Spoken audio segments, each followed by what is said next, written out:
ఈరోజు మంగళగిరి జనసేన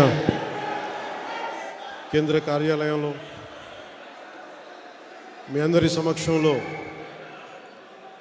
పార్టీకి మద్దతుగా జనసేన పార్టీని బలోపేతం చేయడానికి విశాఖ సౌత్ నుంచి కార్పొరేటర్గా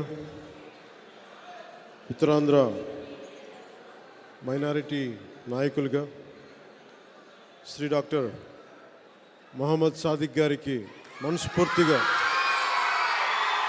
మిమ్మల్ని పార్టీలోకి ఆహ్వానిస్తున్నాం. మీ రాక చాలా బలం. అన్నిటికంటే కూడా మీరు మీ డాక్టరేట్ దేని మీద చేశారు అది విన్నాక చాలా ఆనందం కలిగింది. రాష్ట్రంలోనే ఒక బలమైన ముస్లిం నాయకులుగానే కాకుండా అందరి నాయకుడిగా ఎదగాలని మనస్ఫూర్తిగా కోరుకుంటా ఉన్నాను మిమ్మల్ని.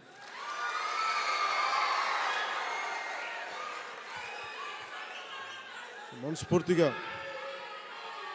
మా అందరి తరపు నుంచి జనసేన మీకు ఆహ్వానం పలుకుతుంది. సాదిక్ గారికి మనస్ఫూర్తిగా నా హృదయపూర్వక నమస్కారం. ప్రకాశం జిల్లా నుంచి దర్శి నియోజకవర్గానికి సంబంధించి శ్రీ గరికిపాటి వెంకట్ గారికి కూడా మనస్ఫూర్తిగా నా హృదయపూర్వక ఆహ్వానం పలుకుతూ ఉన్నాం జనసేన పార్టీ నుంచి. ఇది ఇలాంటి సమయంలో మీ అందరి పార్టీలోకి రావటం మనస్ఫూర్తిగా చాలా ఆనందదాయకం. జనసేన పార్టీ అనేక ఒడిదుడుకులను ఎదుర్కొని ఇక్కడ దాకా వచ్చాం. దశాబ్ద కాలంగా వైసీపీ లాంటి గుండా నాయకులను ఎదుర్కోగలుగుతున్నామంటే యువత బలం, ఎక్కడికి వెళ్ళినా మహిళలు చాలా బలంగా జనసేనకి మద్దతు ఇవ్వడం చాలా శుభసూచకం. దిక్కు లేకుండా అయిపోయింది ఆంధ్రప్రదేశ్, కుక్కలు చింపిన ఇస్తర్లా అయిపోయింది వైసీపీ పాలనలో. దీనిని గాడిలోకి పెట్టాల్సిన అవసరం ఉంది. నా ఉద్దేశంలో ఎప్పుడు మీరు మైనారిటీ అనే పదం నాకు ఎప్పుడు ఇబ్బందిగా ఉంటుంది. ఎందుకంటే మిమ్మల్ని మెయిన్ స్ట్రీమ్లో ఉండాలి అని కోరుకునేవాడు. మైనారిటీ అనే ఒక పదంతో మీరు దూరంగా అయిపోవడం నాకు చాలా బాధ కలిగిస్తుంది. అందువల్ల మీరు మెయిన్ స్ట్రీమ్ నాయకులుగా ఉండాలి మీరు అందరూ మనస్ఫూర్తిగా నేను కోరుకుంటాను. ముఖ్యంగా మహిళలు ఉన్నారు, మా అక్క చెల్లెళ్ళు, ఆడపడుచులు. నాకు మతాల మీద చాలా గౌరవం. చాలాసార్లు సభలు జరుగుతున్నప్పుడు నమాజ్ వినిపిస్తే మర్యాదపూర్వకంగా ఆపేస్తాను నమాజ్ అయ్యే వరకు. అది మీ అందరికీ తెలుసు.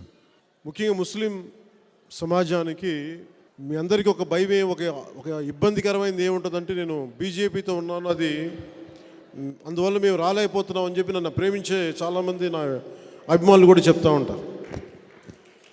కానీ మీకు అన్యాయం జరిగినా, మీకు ఆపద వచ్చినా నేను మీకు ఓట్లేస్తారని చేయను, కానీ నేను సాటి మనిషిగా మానవత్వంతో మీకోసం నిలబడతాను. నేను కౌలు రైతులకి సాయం చేసేటప్పుడు ఎంతోమంది మైనారిటీ చెందిన రైతులకి ఇచ్చిన అక్కడ నేను వివక్ష ఎక్కడ చూపించలేదు. నేనేం ఆలోచిస్తానంటే మతానికి సంబంధించినంత వరకు మతం మనం దేవుణ్ణి ప్రార్థించడం కోసం, సామరస్యపూర్వకంగా ఉండడం కోసం. కానీ మనందరం పాటించాల్సింది రాజ్యాంగం, భారత రాజ్యాంగాన్ని. రాజ్యాంగ పరిధిలోనే మీకు అన్నీ అండగా ఉంటాం. నేను మత వివక్ష మీకు చూపించను, అది మీకు మాటిస్తున్నాను. మత వివక్ష కానీ, ఎందుకంటే మీరు మెయిన్ స్ట్రీమ్ నాయకులుగా ఎదగాలనుకుంటున్నప్పుడు అన్ని మతాల వాళ్ళు మీ దగ్గరికి రావాలి. నేను కూడా అలాగే ఆలోచిస్తాను. కేవలం నేను హిందూ ధర్మాన్ని పాటించడంలో హిందువులే రావాలని నేను కోరుకున్నాను. అన్ని ఎందుకంటే కులాన్ని దాటి వచ్చినవాడిని, మతం దాటి వచ్చినవాడిని, మానవత్వాన్ని నమ్మినవాడిని. ముఖ్యంగా వైజాగ్ సౌత్కు సంబంధించి చాలామంది ముస్లిం నాయకులు నా దగ్గరికి అంతకుముందు కూడా వచ్చినారు. వారందరి ఇబ్బందులు, కష్టాలు తెలుసు. మనస్ఫూర్తిగా సాదిక్ గారి సమక్షంలో చెప్తా ఉన్నాను. ఇక్కడికి వచ్చిన మా ఆడపడుచులకి, పెద్ద తల్లులకి, అక్క చెల్లెలందరికీ కూడా పేరు పేరున చెప్తున్నాను. యువతకి నేను మీకు అండగా నిలబడేవాడిని. నేను ఎక్కువ చెప్పదలుచుకోలేదు. భవిష్యత్తులో మీకు ఏం చేస్తానో వివరంగా చెప్తాను వైజాగ్ వచ్చినప్పుడు. మీరు ఒకసారికి జనసేనని నమ్మండి. ముఖ్యంగా మతానికి సంబంధించిన అవగాహన నేను ఎలా చూస్తానంటే, నేను ముస్లిమ్స్ని ఒక మైనారిటీ ఓట్ బ్యాంక్ అని నేను చూడను. ఓట్ల కోసం ముస్లిమ్స్ని వాడుకుందాం, మీకు నచ్చే 4 మాటలు మాట్లాడదాం, ఓట్లు తీసేసుకుందాం అనే కంటే కూడా నేను ఆలోచించేది మీ ప్రాంతాల్లో అభివృద్ధి ఎలా ఉండాలి, మంచి చదువులు చదివేలాగా మీకు విద్యా అవకాశాలు, అలాగే మీరు విదేశాలకు వెళ్ళాలంటే మీకు ప్రభుత్వం నుంచి ఎలాంటి సహాయాలు రావాలి, ముస్లిం మహిళలకి ఆడపడుచులకి ఎలాంటి అవసరాలు ఉన్నాయి, అవన్నీ మీతో మాట్లాడి తెలుసుకొని దానికి తగ్గట్టుగా కార్యక్రమాలు చేయటం, దానికి తగ్గట్టుగా పాలసీలు రూపొందించడం, ఇలాంటివన్నీ చేస్తాం. మీరు ఈ ఒక్క ఎలక్షను ఒక ప్రయత్నం చేసి చూడండి. మీరు సంపూర్ణంగా ఒక మనిషిని నమ్మాలి అని నేను అనుకోవట్లేదు. వైసీపీని చూశాను, కానీ మీరు నన్ను జనసేనని నమ్మండి. నేను ఈ రోజు వరకు కూడా ఒక మాట ఇస్తే నేను వెనక్కి వెళ్ళాను. నేను అన్నీ ఆలోచించే మాట ఇస్తాను మీకు. ఎందుకంటే నేను ముస్లిం రక్షణ అభివృద్ధి చాలా కీలకం. సో అందుకని మీరు మనస్ఫూర్తిగా మమ్మల్ని నమ్మి ఈరోజు జనసేన పార్టీ ఆఫీస్కి వచ్చి మీరు మనస్సాధారణంగా మీరు ఇంత బలంగా వచ్చి నిలబడినందుకు పేరు పేరున ప్రతి ఒక్కరికి నా ధన్యవాదాలు తెలుసు. పేరు పేరున ప్రతి ఒక్కరికి. అలాగే బీజేపీ అనేది మీకు ఇబ్బందికరమైన పరిస్థితుల్లో ఒకవేళ ఉంటే ఒక్కొక్క చోట ఒక ఈక్వేషన్ ఉంటుంది. ఆంధ్రప్రదేశ్లో మన ఎవరికి కూడా మతపరమైన మనకి గొడవలు లేవు. మనందరం చాలా సామరస్యపూర్వకంగా ఉంటాం మనందరం. అందుకని ప్రత్యేకించి బీజేపీ ఉంటే మన ఓట్లు వేయరని రేపు పొద్దున సాదిక్ గారు మీకు కూడా ఈ ఇబ్బందులు ఉంటాయి. ఒకటే మాట చెప్పండి మన సమాజాన్ని అందరికీ, మనకి అన్యాయం జరిగితే పవన్ కళ్యాణ్ జనసేన మన వైపే ఉంటాడు తప్ప ఇంకో వైపు ఉండడం చెప్పండి. మనస్ఫూర్తిగా మీకు ఆ మాట ఇస్తున్నాను.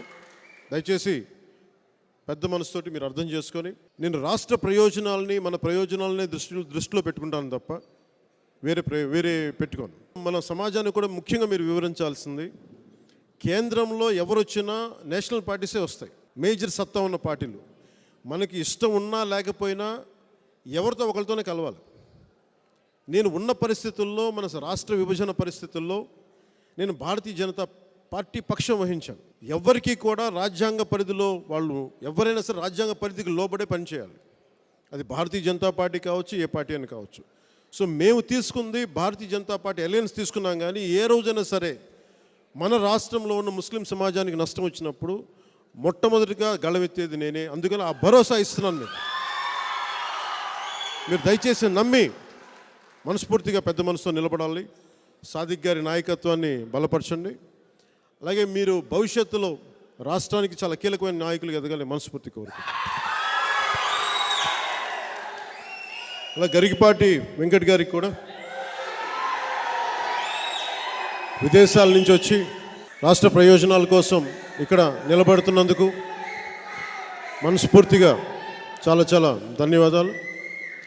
ముఖ్యంగా ప్రకాశం జిల్లాకు సంబంధించి అత్యధికంగా ఉద్దానం తర్వాత అక్కడ బాగా ఫ్లోరిన్ వాటర్ ఉన్న సమస్య అక్కడ ఎక్కువ ఉంది.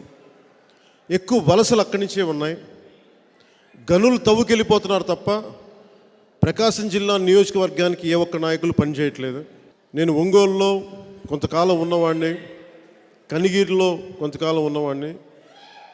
కనిగిరి నుంచి కూడా నేను ఎందుకు వెళ్ళిపోయామంటే మేము చిన్నప్పుడు అక్కడ ఫ్లోరోసిస్ ఉంటుంది, కాళ్ళు చేతులు వంకరిపోతుందని చెప్పి మా నాన్న మమ్మల్ని తీసుకెళ్ళిపోయాడు అక్కడి నుంచి. ఆ రోజు నుంచి ఈ రోజు వరకు కూడా అక్కడ సమస్యలు అట్లాగే ఉన్నాయి. అభివృద్ధి అవకాశాలు నాయకులకు ఉన్నాయి కానీ ప్రజలకు లేదు. వలసలాగాలి ప్రకాశం జిల్లాకు సంబంధించి. ఈ రోజున మనం తెలుగుదేశం పార్టీతో అలయన్స్లో ఒక్క సీటు కూడా వైసీపీకి పోకుండా మన అలయన్స్ కొట్టేయాలి ప్రకాశం జిల్లా. మొన్నే మాట్లాడాం, ఉభయ గోదావరి జిల్లా వైసీపీ విముక్త ప్రాంతాల్లాగా సాదిక్ గారి నాయకత్వంలో, సాదిక్ గారి బలంతో, మన నాయకులందరూ బలంతో ఉత్తరాంధ్ర కూడా వైసీపీ విముక్త ప్రాంతం కావాలని మనస్ఫూర్తిగా కోరుకుంటున్నాం. ప్రకాశం జిల్లాలో కూడా వలసలు ఎందుకున్నాయి, ఉపాధి అవకాశాలు ఎందుకు లేవు, 150 కోట్లు ఖర్చు పెట్టుకోగలిగే సత్తా ఉన్న శాసనసభ్యులు ఉన్నారు. కానీ ఒక 10,000, 20,000 కోసం వలసలు వెళ్ళిపోయే యువత ఉన్నారు. నాయకులు బాగుపడుతున్నారు, గనులు అమ్ముకొని బాగుపడుతున్నారు, కాంట్రాక్టులు చేసుకొని బాగుపడుతున్నారు, యువత నలిగిపోతూ ఉన్నారు, మహిళలకు ఎదుగుదల లేకుండా ఉంది, అటవీ సంపద ధ్వంసం అయిపోతూ ఉంది, రైతాంగం నష్టపోతూ ఉంది.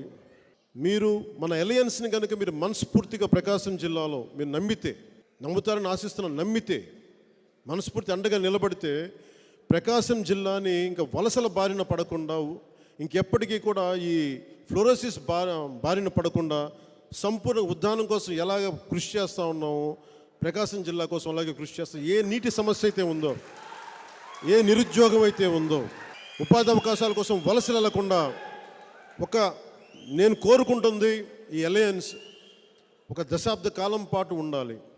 కనీసం దశాబ్ద కాలం పాటు ఉంటే రాష్ట్ర విభజన జరిగిన తర్వాత జరిగిన నష్టాన్ని, ఆ తర్వాత వచ్చిన జగన్ గారి పాలనలో విధ్వంస ఆంధ్రప్రదేశ్ని రక్షించుకోవడం కనీసం ఒక దశాబ్దం పడుతుంది. అందుకే మనస్ఫూర్తిగా నా భవిష్యత్తు కోసం ఏం చేయట్లేదు, ఖచ్చితంగా మన ఆంధ్రప్రదేశ్ భవిష్యత్తు కోసం, రాష్ట్ర ప్రజల భవిష్యత్తు కోసం, మీ అందరి కోసం నిలబడతాను తెలియజేసుకుంటూ, చీఫ్ సెక్రటరీస్ని, రెవెన్యూ అధికారులని సినిమా టికెట్ల కోసం వాడే విధానాలను మానేసి మీ కష్టాలకి చీఫ్ సెక్రటరీ వచ్చి పనిచేసేలా అలాంటి ప్రభుత్వాన్ని స్థాపిస్తామని మీ అందరికీ తెలియజేసుకుంటూ, పెద్ద మనసుతోటి వచ్చిన అన్ని మూల నుంచి వచ్చిన ముఖ్యంగా ముస్లిం మా ఆడపడుచులకి, మా అక్క చెల్లులకి, ప్రతి ఒక్కరికి పేరు పేరున ధన్యవాదాలు. ముస్లిం పెద్దలకి పేరు పేరున ప్రతి ఒక్కరికి నా హృదయపూర్వక ధన్యవాదాలు. సాదిక్ గారికి ఇంకొక మారు ధన్యవాదాలు తెలుపుకుంటూ, మా ఉత్తరాంధ్ర జిల్లా నాయకులకి కోన తాతారావు గారికి, పంచకల రమేష్ గారికి కూడా మనస్ఫూర్తిగా నా హృదయపూర్వక ధన్యవాదాలు తెలుపుకుంటున్నాను. అలాగే దర్శి నియోజకవర్గంలో ఈరోజున గరికిపాటి వెంకట్ గారికి కూడా మీరు పార్టీ బలం కోసం పనిచేయండి, పార్టీ బలం కోసం పనిచేయండి, బలోపేతం చేయడం కోసం పనిచేయండి. నేను దశాబ్ద కాలంగా ఏం ఆశించకుండా పనిచేస్తున్నాను. పల్లం ఉన్న చోటకే నీరు వస్తుంది. మనం పని చేసుకుంటూ వెళ్తే గుర్తింపు అదే వస్తుంది. అందుకని మనస్ఫూర్తిగా అందరూ దాటిన ఆ దారిని నడుస్తారని మనస్ఫూర్తిగా ఆకాంక్షిస్తూ, ప్రతి ఒక్కరికి పేరు పేరున ధన్యవాదాలు తెలుపుకుంటూ, మీ అందరికీ ఇంకొక మారు జనసేన పార్టీలోకి మనస్ఫూర్తిగా మీకు ఆహ్వానం పలుకుతూ మీ అందరికీ ధన్యవాదాలు తెలుపుకుంటాను. జై జనసేన, జై హింద్.